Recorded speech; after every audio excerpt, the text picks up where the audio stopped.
All right, hello LinkedIn and YouTube, live today to talk about data storytelling with Mico Yuk.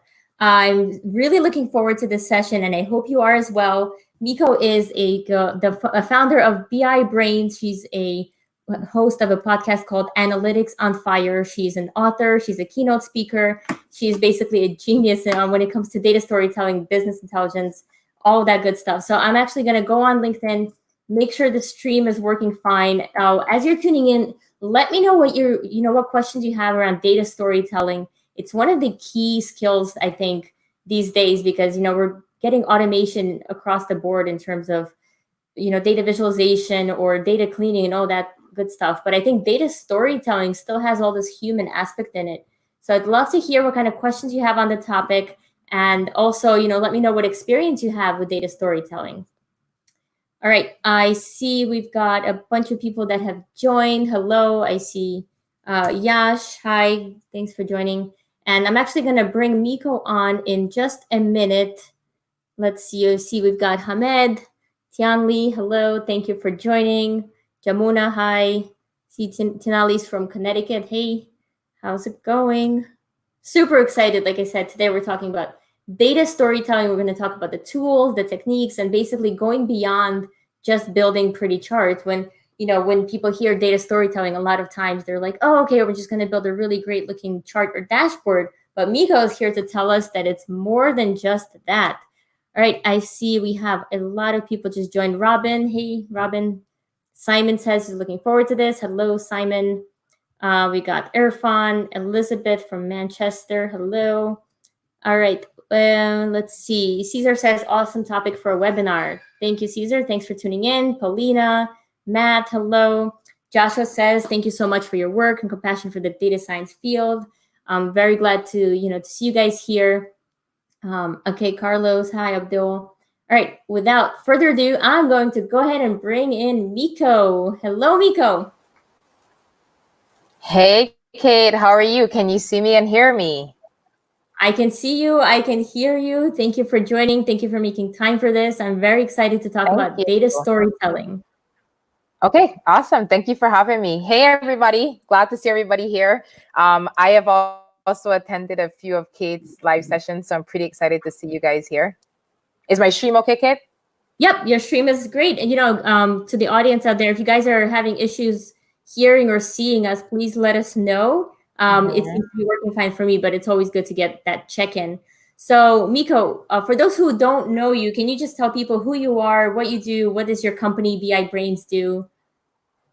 Yeah, sure. So I won't bore them because I know we want to get into the topic, data storytelling. But BI Brains is a boutique consulting firm. We actually focus more on analytics, data storytelling, and data visualization is our calling. So to date, we've helped about 20% of Fortune 500 companies with building strategic analytics.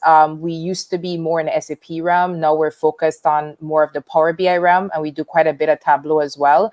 And we've trained as well, besides the consulting, and we've actually trained over 10,000 people across the world in the last 10 years. Oh, wow. That's amazing. I think I remember a couple of years ago, you were saying you had this huge goal to train thousands of people, and now you're doing it. Yeah, absolutely. Definitely super passionate about training. So between our online course where we have over 1,000 students in crossing, we also have our live workshops and live events. Very passionate about training. I truly feel that like teaching people is a seed that we plant in order to really expand on this knowledge. Yeah, absolutely. And I think the next thing you have coming up is this 2-day online workshop, the BI Data Storytelling Accelerator. Yeah. How do people sign up for this, or what is this event? Sure. So we actually started. So what we're known for, back in 2018, we started. We released what we call our BI data storytelling framework. And what it is it's a 4-part kind of step-by-step sequence in how to craft data stories, basically in any tool. Though again, we've been more focused on Power BI as of late. But it's not just focused on like the technical end. It's focused on really crafting a story with your metrics, your KPIs, your goals, stuff we're going to talk about today. Taking that and then translating it into into actionable metrics and then wireframing and visualizing it. So a framework is a step-by-step system, especially if you have to engage with users and how to really craft a data story, not just visualize it, which is one way. So we have the online course, and that takes about 4 weeks to get through. What we did is last year, before the pandemic, we launched our live workshop, which is where it's called Accelerator, because we basically teach you the framework in 2 to 3 days. We take all the bits and pieces of it. It's very interactive. We show you how to craft the story, how to take the story, wireframe it, get signed off by your users, and then we show you how to actually build the story in a tool. So it's really kind of the fire hydrant. Since the pandemic happened, what we did is we basically brought that whole experience online. So next week, we're excited. It's gonna be intense. 2 days, breakout rooms, full on. Let's do it. It's gonna be live. Wow. Yeah. So I was gonna ask before. It used to be in person, right? Which locations were you in? So we've done it so far. We've only done 2 of them, and they've been here in Atlanta. And the first one we released actually sold out in 6 weeks, completely sold out. Yeah, I think people are kind of waiting. Yeah, we have, as I said, almost 1,000 students in our online course. And so I wasn't surprised because I think people learn differently, right, Kate? Some people will take the online course. Other people are like, look, just give it to me straight. Yeah. I'll get in and get out. And so we learned that people just have different learning styles. Yeah, absolutely. All right. So I put the link to this workshop in the LinkedIn comments for those who want to check it out.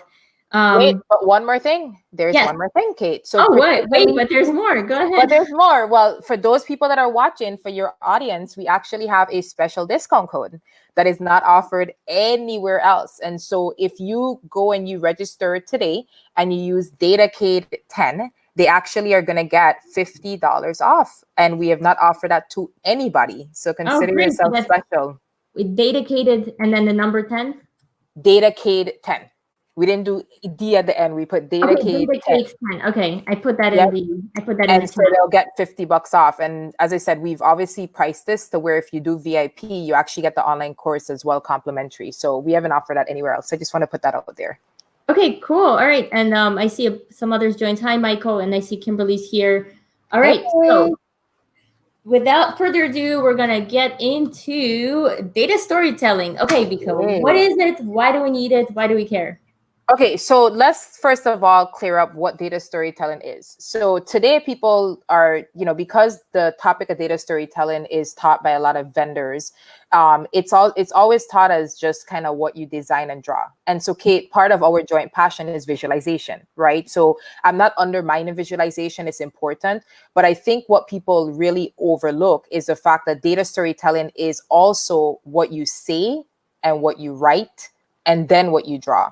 And so, does that make sense? So it starts out because we're telling stories. And, before we had all these tools back in the caveman days, telling stories was verbal and it was written, right? So when you translate that into the data world, what we teach in our framework is we teach people the right questions to ask, as a good example. And we teach them how to write down metrics, goals, actions that are actually framed correctly, and then how to visualize it. So data storytelling is those 3. That's the first thing I like to put out there. It's not just what we're taught through this hype cycle that, it's me building a Python chart. No, that's just one way to tell a story. There are actually 2 other components that truly, truly involve, bring storytelling together. Mm-hmm. So in terms of storytelling, what would you say, makes a good story, a data story? Yeah, so for us, what we focus on is storytelling has essentially 4 parts, okay, to any data story. So it has first a goal, then it must have a KPI snapshot. And I don't want to confuse people with KPI. Let's just say a metric snapshot, because KPI tends to get a little bit more geeky.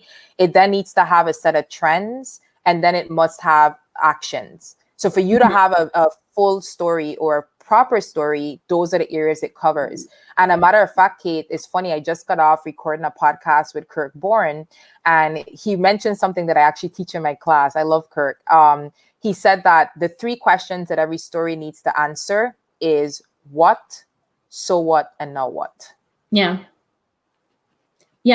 What's this podcast? Tell me about that. Is that Kirk's podcast? I didn't know he had one. No. You were a guest. It's on my Analytics on Fire podcast. I actually just you were interviewing him. I thought you were being interviewed.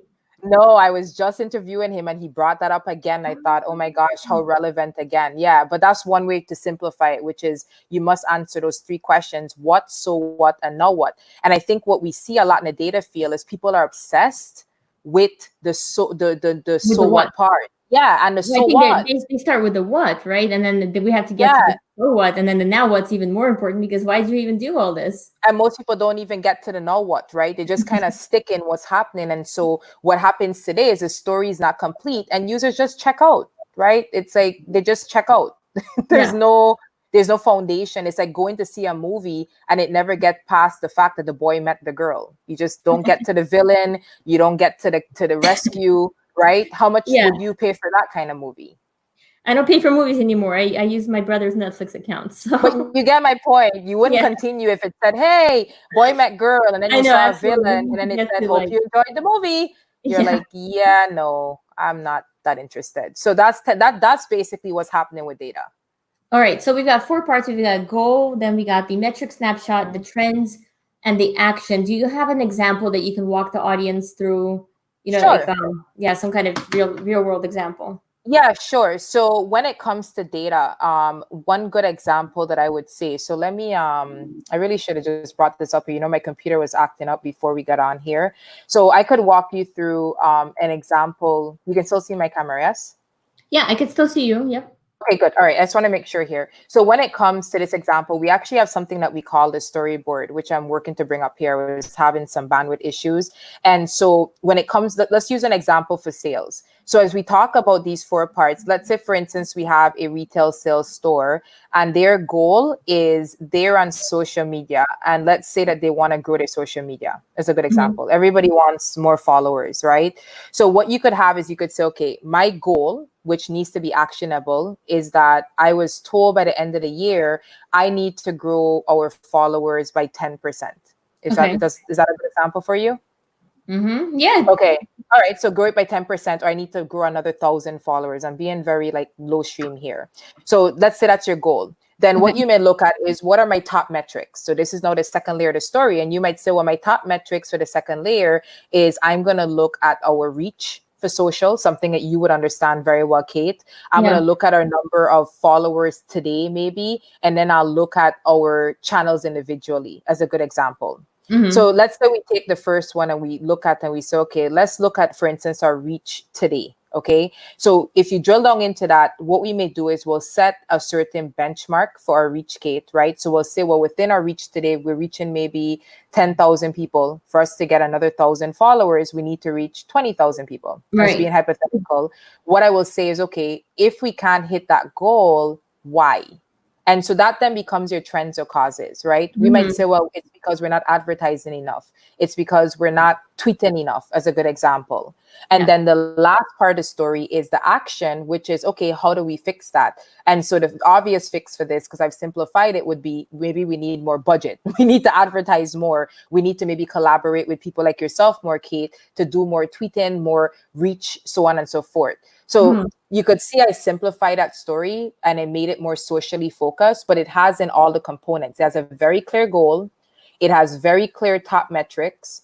It has very clear causes or trends as to why I may or may not hit my KPI or my top metric. And then it has a very clear action. That's a complete data story. And it really does answer the what, the so what, and the now what. Is that clear? Or hopefully I didn't confuse Yeah, that's everybody. absolutely clear. And I loved your use of the example of social media, and very easy for me to relate to, right? And I think everyone who's tuned in on LinkedIn can understand reach from social media accounts and stuff.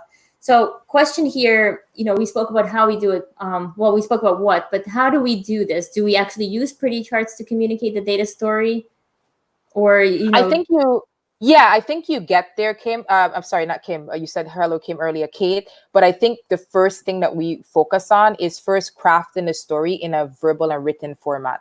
So what do I mean by that? So using our storyboard, we actually sit down and write this stuff down. There's no charts at this point. We get it straight, and then we make sure that we can easily repeat it back to someone. So in other words, if you were to ask me my story, I should be able to say, all right, Kate, here's our goal. Here's these top metrics we're looking at, very humanized and easy, and just spit it back to you like an elevator pitch. And then and only then do we move to visualize. Uh-huh. right? Because the problem that we see, Kate, is that when people either start with the visuals or they go to visualize, they tend to end up visualizing everything because the story is not correct. Right. Right. And yeah, I think so. Simon Pettiford has a really good question that I really can't wait to hear your answer. So he says, Mico, what are your thoughts on where Sure. to start with the story? Is it the data or is it the audience? So I think if you're on the back end, I think what you should do first is take a look at the data that's available. But the reality is that that's just for your internal education. The Mm-hmm. story has to be dictated by the users. If you don't let them dictate it, they'll never buy in. So go look at the data, yes, for your own understanding. So make sure, they may use terms that you've never heard. Okay, that's perfectly fine. That's the reason to go look at it. But what you need to do is let the users dictate the story, because if you don't do that, they'll never own it. Mm-hmm. Yeah. Right? The Yeah. users have to be the hero. Yeah, they have to be the hero. Otherwise, it's going to be yours. And trust me, you're going to be the only person using it. And that happens a lot. I've actually been there several times where I built something and I ended up being the only user of the product. So Yeah. yeah, definitely And then start you with the hear audience. terms like, have you ever heard terms like, oh, that's Kate stuff? Have you ever heard it? Oh, yeah, Kate does it that way. You probably have heard that before, right? Kate Yeah. did that. Yeah. And you're thinking, but I did it for you. Yes, exactly. Right? But somehow that transaction didn't happen because what you are doing, Kate, which is where I started, was I'm just trying to help. That's what we do, right? I just want to help you. And I'm going to take all this knowledge I have and I'm going to put it in here to help accelerate your job. What Yeah. happens is the user sees, oh, okay, this is how Kate does it. So I'm going to hit the export button. I'm going to take it. I'm going to export the data and I'm going to go do it the way I understand it. Yeah, that's why in Tableau it's not as easy to export the data when you're working with a lot of tables. It makes it impossible. So the users kind of have to use what they have. But I definitely agree. We must keep the audience in mind. Otherwise, you've built it for yourself. So, Agreed. I agree. so By the way, is my video still okay? I'm not latent, am I? let Am me I good? see. No one has complained so far. I Okay, think, good. yeah, I I'm think it's okay. good. So Okay. Mriaka is asking, how do you make a dashboard interesting? For example, sometimes trying to keep it simple, you have too many bar charts or line charts. How do you balance creativity with simplicity?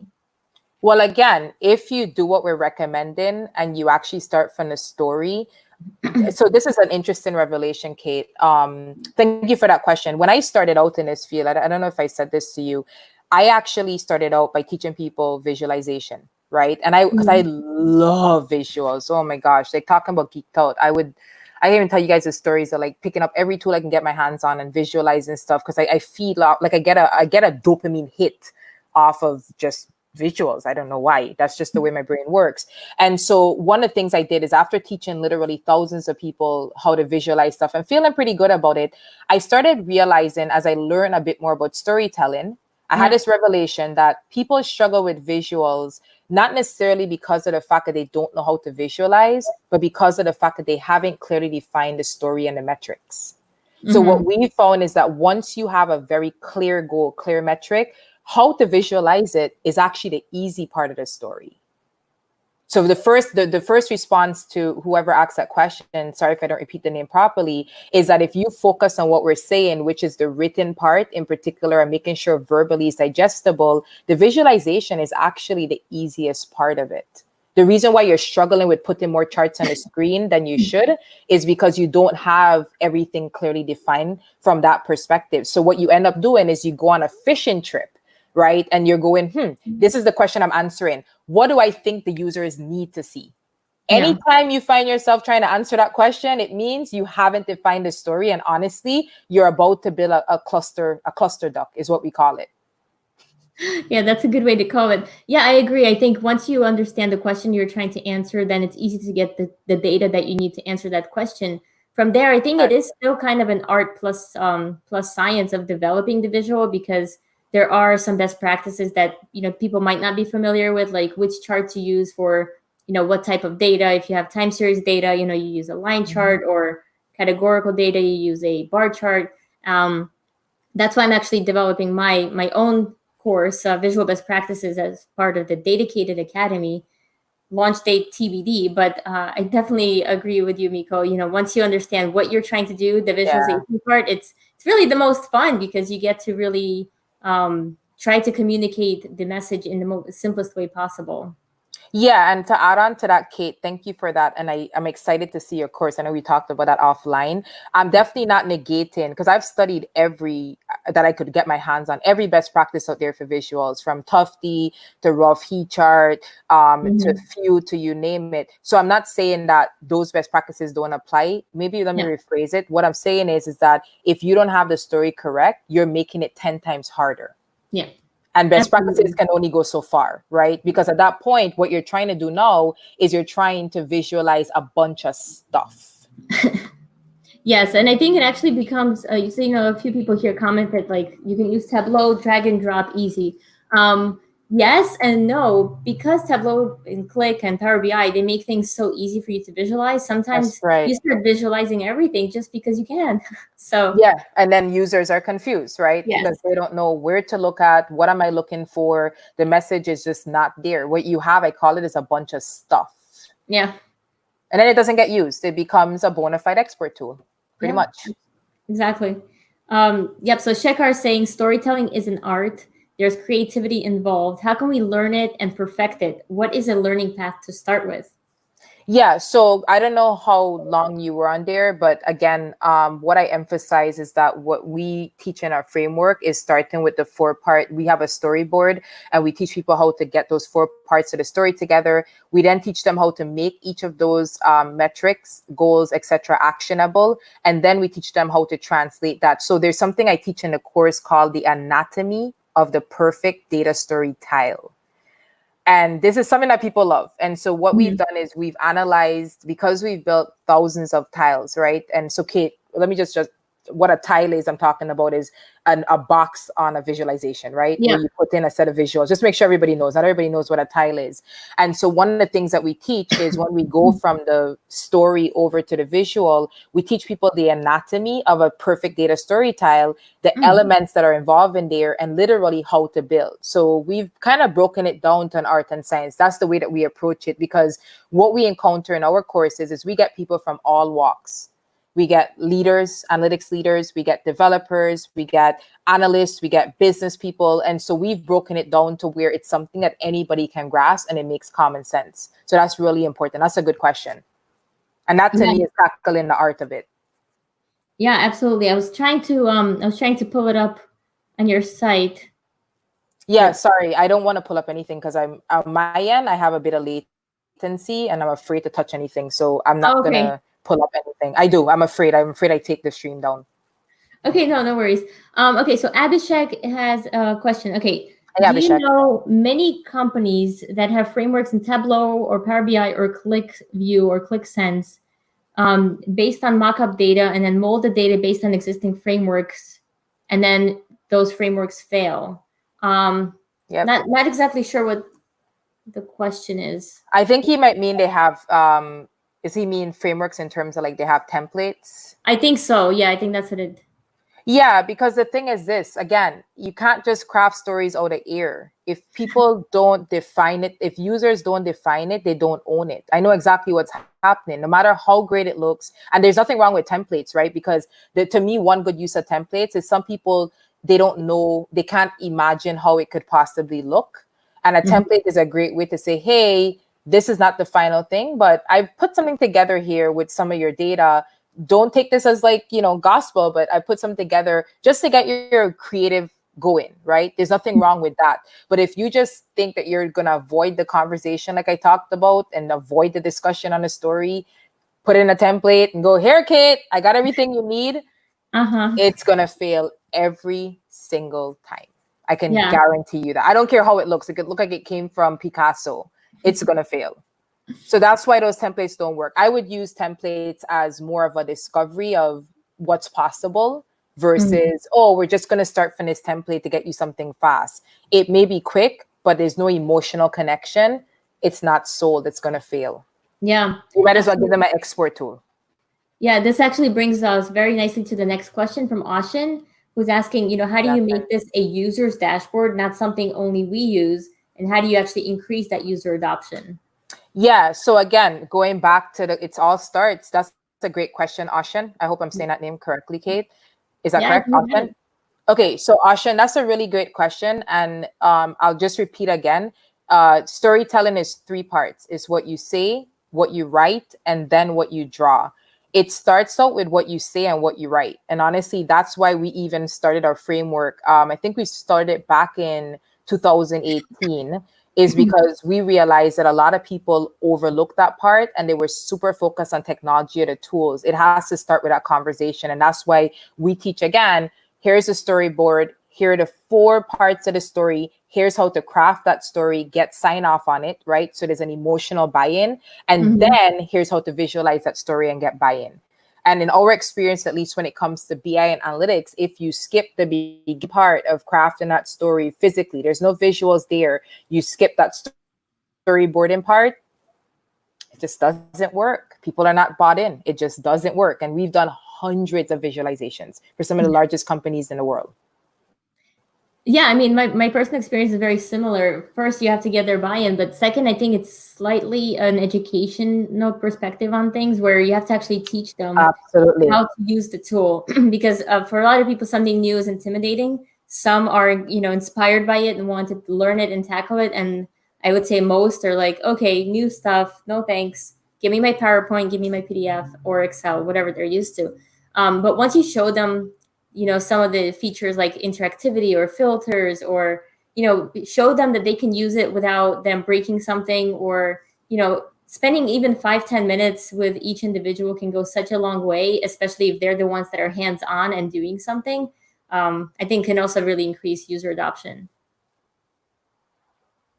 Yeah, and for us, we use our visual aid as our storyboard. So that's what we Mhm. use for that. And that's on our website. I just can't open anything, but that's what we use. We use a storyboard because a storyboard is attractive.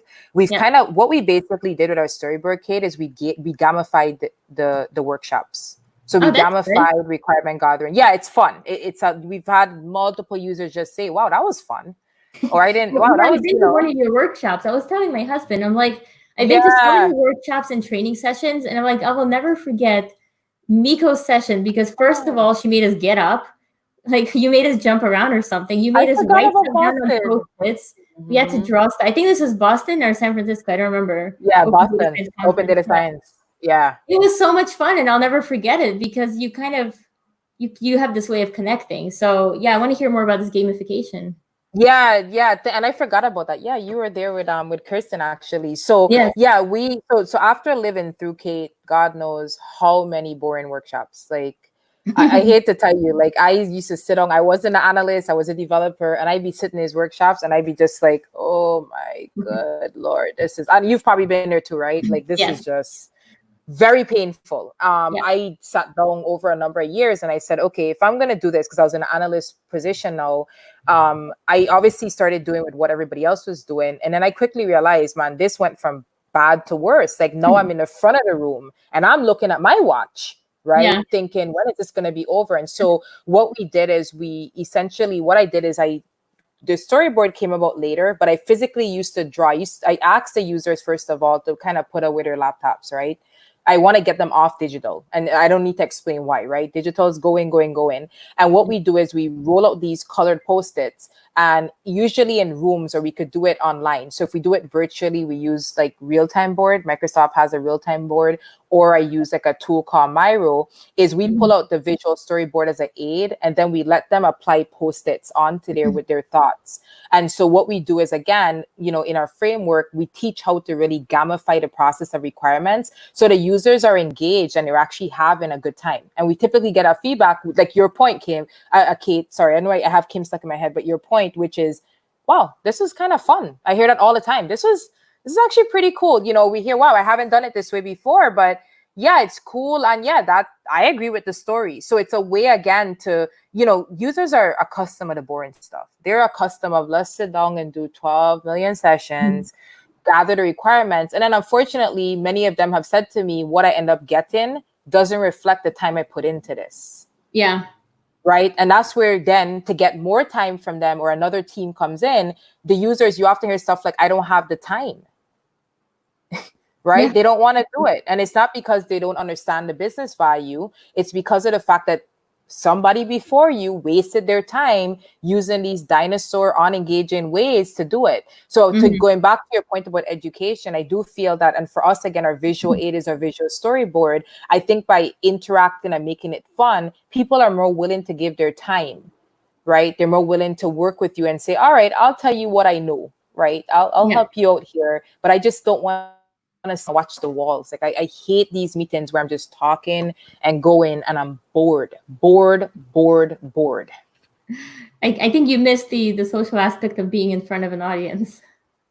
Yeah, yeah. I agree 100%. But also just smiling. Like we get into techie talk, right? I'm a technologist, and the poor users are just going, okay, all right, here we go. So, so I bring that up, and I'm not knocking any tool, but I have to tell you, after being in the industry for 10 years, Hmm. please listen to me, everybody. Do not sell technology. Like seriously, if your goal is to get the adoption of Power BI or Tableau, make that your personal goal. Don't tell any user that. Yeah. Don't. What what Just should be don't. the end goal, Mico?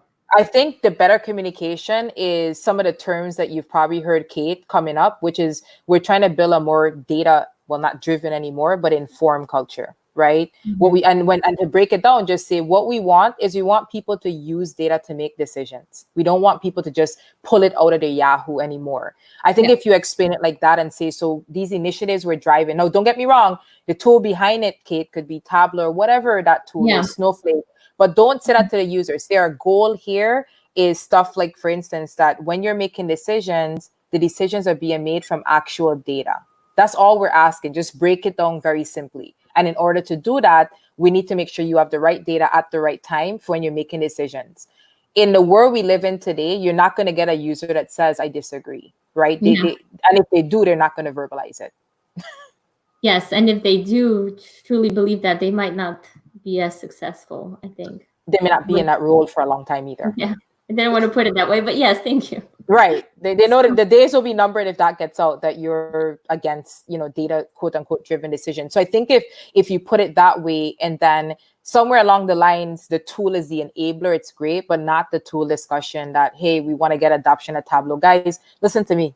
Nobody cares. Yeah, no, that's true. That's true. Because It's a remember, different Kate, breed of people. They well, might the care. problem is I've been doing this for over 10 years, Kate.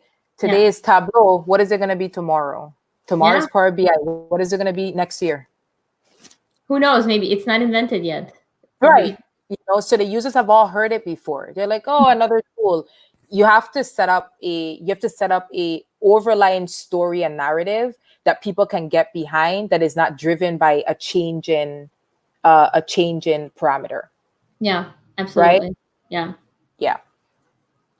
Simon says, Mico, completely agree about people. I tend to work on 4 facets in the order of people, culture, processes, data, and then tools and technology. And there's often too much emphasis on the last one. And he actually made this comment about 10 minutes ago. So you literally just made his point. So Yeah, no, that's awesome. And he's referring to what I call the PPT triangle. So people, process, and technology. And I agree with him. I mean, one of my keynotes talks about the difference between successful and successful projects is that yeah, a lot of unsuccessful projects spend about 80+% of their resources on technology. More successful projects spend less than 50%. And I got that from a study somewhere and I don't remember, but it's actually been proven that, and also the more successful projects lead with people and processes, the least successful projects lead with technology. And I think I That's actually read actually an been article proven. that you wrote something about how BI projects, like a huge percentage of them fail or Yeah. never make it into adoption or something. Yeah, Gartner report, I believe it's 7 out of 10. But Okay. just look at user adoption, Kate. User adoption since I started in the industry hasn't gone up above like 30% on the high level.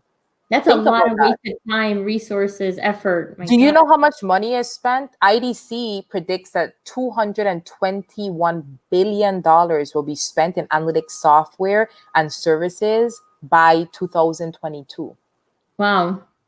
Yeah, it's we 70% is waste. I mean, things have to change. That's why Yeah. we're so passionate about teaching this, because we quickly learn that, all right, we have all the technology in the world. It's not that. It's the people part, the framing the story, the connection, the understanding of how to do that that's missing.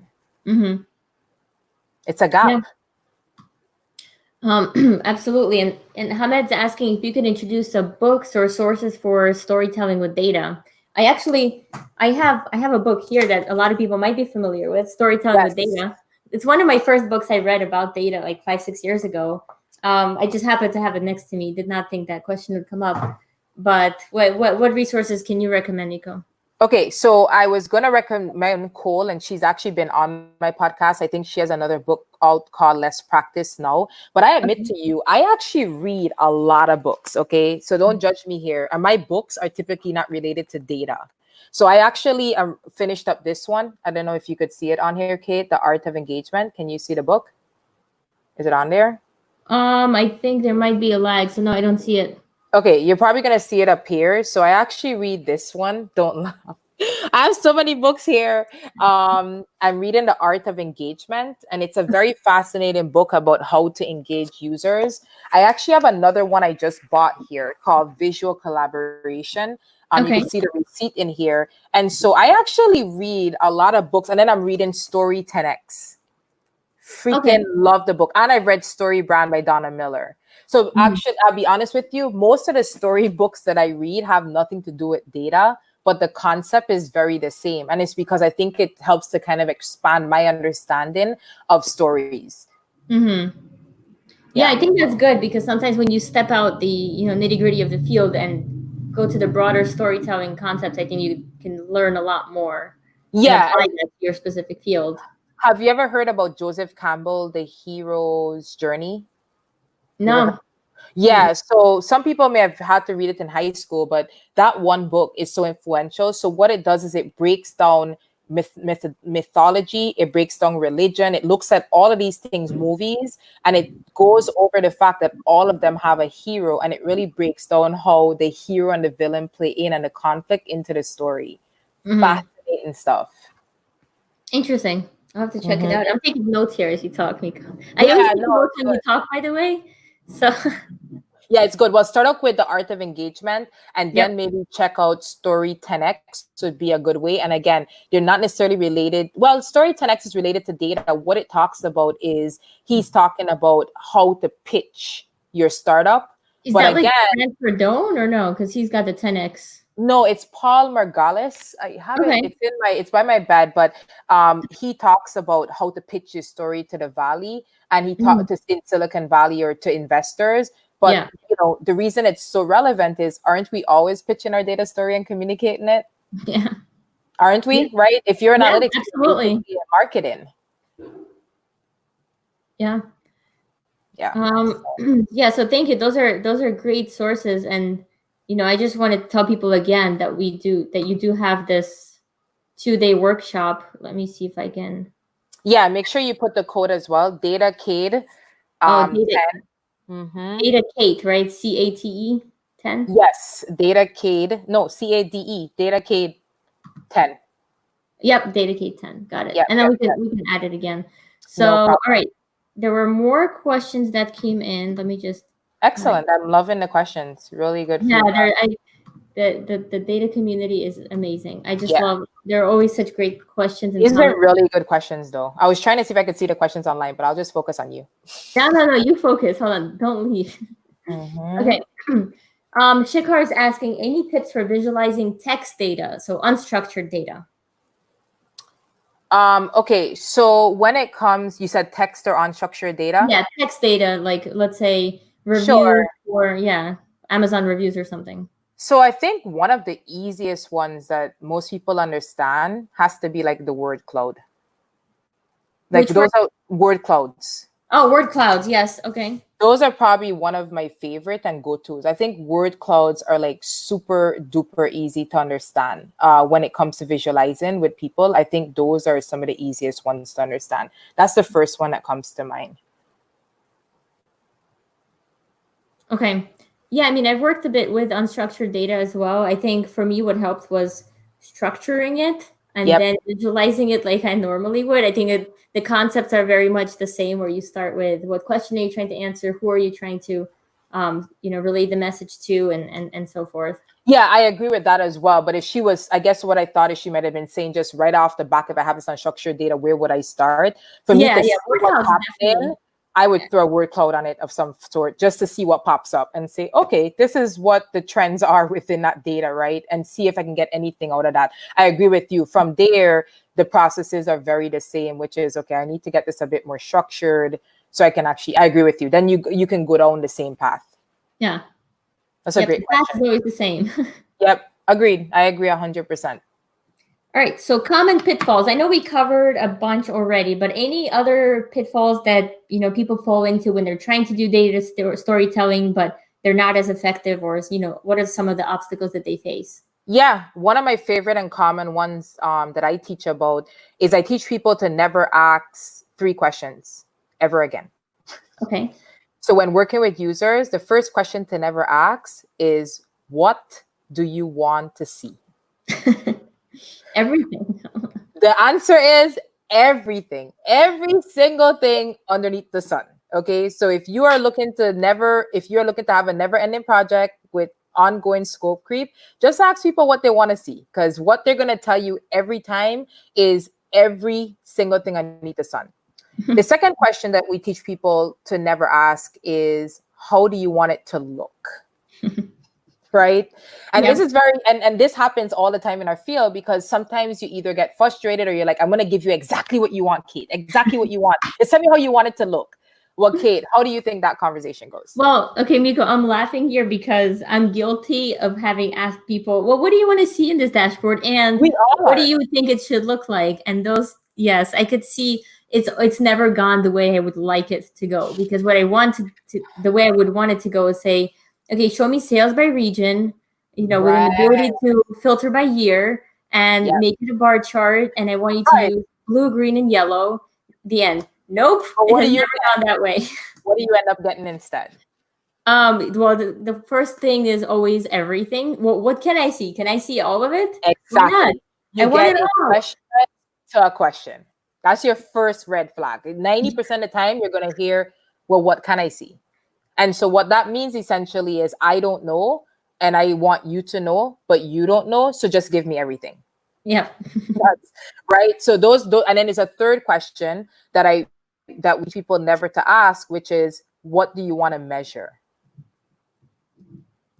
So that question has the exact same results. If you ask users what they want to measure, guarantee 99.9% of the time, Kate, they are going to tell you everything. Like, and again, you might get asked the question, well, what do you have?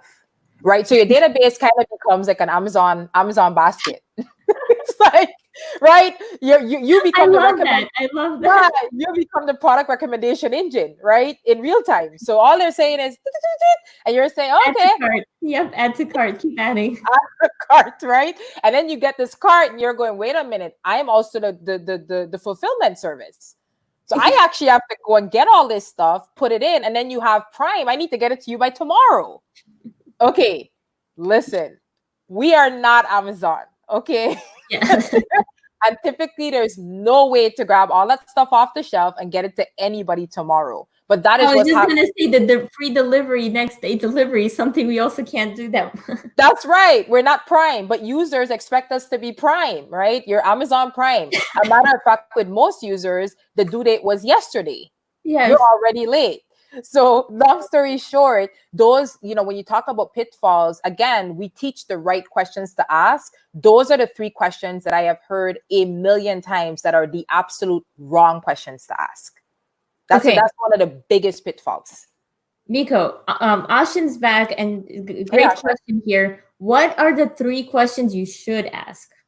So we don't teach 3 questions. We actually teach 5 questions in our framework. Okay. And so without showing a storyboard, I don't know if this will be super clear. So I will tell you them. But again, that's why we have the training. You have to understand the context. So the first question is focused around the goal, which essentially is, what does success look or feel like? So we focus on, that's how we get the goal. We never ask people what's their goal. That is definitely not the question you want to ask. Okay. Okay. The second question to get your top metrics is, now that you have your goal, you ask them what are the top items that you need to measure or metrics in order to hit your goal. Okay. The third question then to get your trends is then, okay, now that I have my top metrics, is if my metric is on or off track, why? Okay. Very simple question. So what could make it go off track or on track?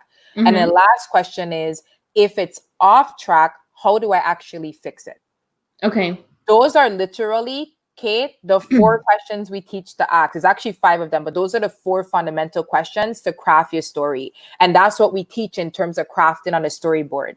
And if you stick to those questions, and then we teach people about asking why 7 times. So let me give you a good example. Are you familiar with the fact that it takes, well, prior to social media, it takes 7 touches to close any sale? Yes. On social media, it takes about 21 touches. You do know that, right? Or interactions, right? So if you think about what you're doing here, which is you're getting buy-in, right? It's important that you understand that when you're asking these questions, there's 2 components to asking these questions. One, the questions that I'm telling you, they're visual questions. Did you notice that? Yeah. So if you look at them, I'm not asking you what's your goal and what's your tool, and I ask you, what does it look and feel like? So I'm tapping into an emotion part of you right now. The second question is asking, what do you plan to hit? I can bet you when I say the word hit, and if I ask your audience what they're visualizing, Kate, and you did this exercise, a lot of them are seeing some type of target or some visual came into Yeah, their I'm thinking like a line chart that hits this like this average line or whatever line you're trying to get to. Yeah, so you see a visual. Then the next question is again another visual question. The goal of our questions is we are again wanting to tap into that more emotional side. So we teach people how to ask visual questions. Yeah. And this is again another component that's mixed. That's why the questions are so important. I hope that answers Ushin's question there. Yeah, I think so. And we actually got a comment close to what you were talking about, the why. Let me just pull it up. Sure. So Simon says, Mico, regarding your 3 questions not to ask, should analysts be brave and ask those questions, but then also follow up with several whys? Or is there a risk that you may miss the core root issue? No, there's a risk that the user is going to realize quickly that you're actually wasting their time. Because what happens is the minute you ask me a question that is so vague and open, the worst thing that you can do is then follow it up by justifying why it's so vague and open. Or worse yet, then try to answer the question for me, right? That's where you run into that conundrum of users feeling like, hey, you're not in the business. I know you're an analyst and you're smart, Kate, but you're not the business user. And they start to actually close up and retract. Yeah. Yeah. So you don't want to do that. Yeah. Have you had that experience? It actually causes the opposite reaction. They retract from you when you do that. Yeah, you're there to help, but yeah, if you're not speaking their language or asking them questions that make them feel like you're not part of it, then they do tend to close, even though you're there to help. So it's tricky. Okay. Yeah, they have to be in a driver's seat, and that's why our questions are both visual and trying to put them in a driver's seat. Sorry, we have a bit of a delay there. Apologize for that. Oh no worries. You can hear me fine, right? Yeah. Okay. Sorry, good. I just didn't want to cut you off. Sorry. No worries. So a question here, how long will you estimate, like how long will it take to make an interactive dashboard if you're under the assumption that everything is ready to build? So the questions that you're trying to answer, who you're targeting, the metrics that you want to show. How long will that take you to build? So I'm going to make an assumption that you've already went through the storyboarding process that we just talked about. We teach it in our framework. So when we break down the process, the storyboarding part itself can take anywhere from 1 to 2 weeks. Just counting people are busy. If you could do it in a straight shot, it can take 1 to 2 days. But in reality, especially now that we're virtual, you're probably looking at 1 to 2 weeks. If you do those in like 2-hour session chunks, the actual development,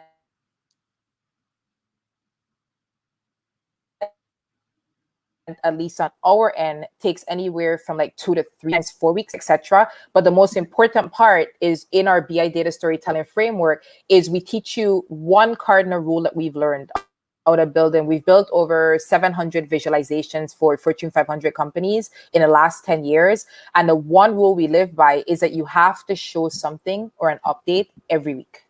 Yeah, that makes sense. That's just managing emotions, right? So even if it takes a week, 2 weeks, 3 weeks, 4 weeks, you just have to make sure every week you show them an update and progress. Otherwise, it's not going to work. You just don't want to disappear. Yeah, completely agree with that. I think if you're working with if you have less clients, I think maybe even every couple of days, but at least every week is a must. I agree. Yeah, every week is a must. And so again, we have people who have done it, done stuff in like 2 weeks. The only reason I won't say 1 week is I feel like people need time to see mock-ups, see what they have, digest it, and then come back, right? There's something also called moving too fast. Yeah. So where you're so excited about your development, you leave the user behind. Yeah. Yeah. Right? They miss the entire journey. And so I'm done. And the user is somewhere in the back. It's like, bring the user for the ride. We'll actually put them in the driver's seat, right? And then have the steering wheel next to them. They have to have those student driver cars. Yeah, there's something fantastic about working fast and showing up and saying, here's your product, but there's something even more powerful about taking them through the journey. Yeah, absolutely. So Evans is asking, is it possible to get the recording? Yes, Evans, this is actually double streaming to YouTube as well. So it will stay here on LinkedIn under my recent activity. And then you go story by data and get it on YouTube as well. So Mico, I know we've kind of went over time, but I know you wanted to talk about your analytics design guide. Yes. Do you want to talk about that? I do actually. As I said, I wish I could actually show it on here, but I'm so afraid to take down the stream, Kate. So I'm not going to show it. I should have sent it to you. All right. So in discussing with Kate, one of the things that we have that is very helpful for people on here is we want to give you a free copy of our analytics design guide. And so what that is it's a 50-page document that takes you step by step from choosing fonts to choosing colors, to choosing, we talk about the story parts and having it in your design. We actually even recently updated it to include something called smart tables. Smart tables are where you have specific context. It basically is what we call the cure to the user pivot table. Think of it as this is why users export data. And we teach you those fields to build it in. There's not the obvious fields. And so it has in all those elements. And so we're going to give that away. If you signed up for this event, Kate, you will be able to email people a copy, right? If people I'm actually going to go in. Yeah, I'll put a link for the event page. It's basically this free sign up form that I use. Okay, good. And if not, then people can go over to our website and I'll put it on here. They can go over to our website. I believe it's, give me a second here. Again, for it to take down the stream, just bear with me here. I just want to make sure I give you the exact right URL. I'm kind of embarrassed because this is technology, but I'm nervous that I disappear after stream. So I'm just going to do it on my phone here and just make sure I give you, I didn't know the URL by heart. I was just going to show it, but. You don't have the URL memorized, Mico? Come on. Yeah, it's bibrains.com. We have a lot of freebies on our site. That's what it is. All right. No, that's cool. So it's a 50-page analytics design guide. Yeah, all they have to do is just go to bibrains.com, and if you go to /products, actually, it'll appear. Just scroll down. It's called the Analytics Design Guide. Okay. It's there on the page. It's on the page. Okay, cool. Yeah. So actually, super cool free document. And actually, it's interesting, Kate, because even though we're recommending to use the document to learn, we have a lot of people that use it to actually, it's editable. So you can actually open it, put in your details, and you can use it throughout your team and company, actually. So I don't know if you see my screen here. I'm at bibrains.com/products. This is it, right? Yes. And you can can you go over to free resources? Are you showing your screen on? I'd appreciate that. If you want to put it up. I am sharing the screen. Yeah. So free resources. Yeah. And just go down and go across over. You'll see the free resources. Do you scroll down? You see Analytics Design Guide? It's like a second row. Analytics Data Dictionary. Yeah, you got a bunch of stuff here for design guide. Yep, here it is.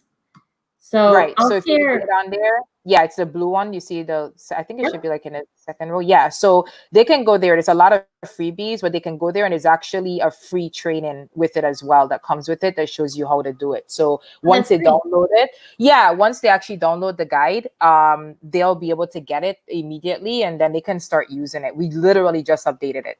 I think we have already 900 and something downloads or whatever. Yeah. Oh, wow. That's amazing. I think that actually answers, there's one more question that just came in that, somebody lacks creativity. How can they build good dashboards? And I think your design guide, and Matt says nobody lacks creativity. Thanks, Matt. I think the confidence is what's lacking, not the creativity. Agreed. And design guide step by step as well. So if you go in there and you follow it from what we've heard from people, it literally takes you step by step by step. Okay, awesome. So, Mico, I want to thank you for your time and, remind people that you have a session coming up May 12th to 13th. Yay. Yeah, they can just go, Kate, you went to the site, but they can go to offers.bidatastorytelling.com and they can find it there as well.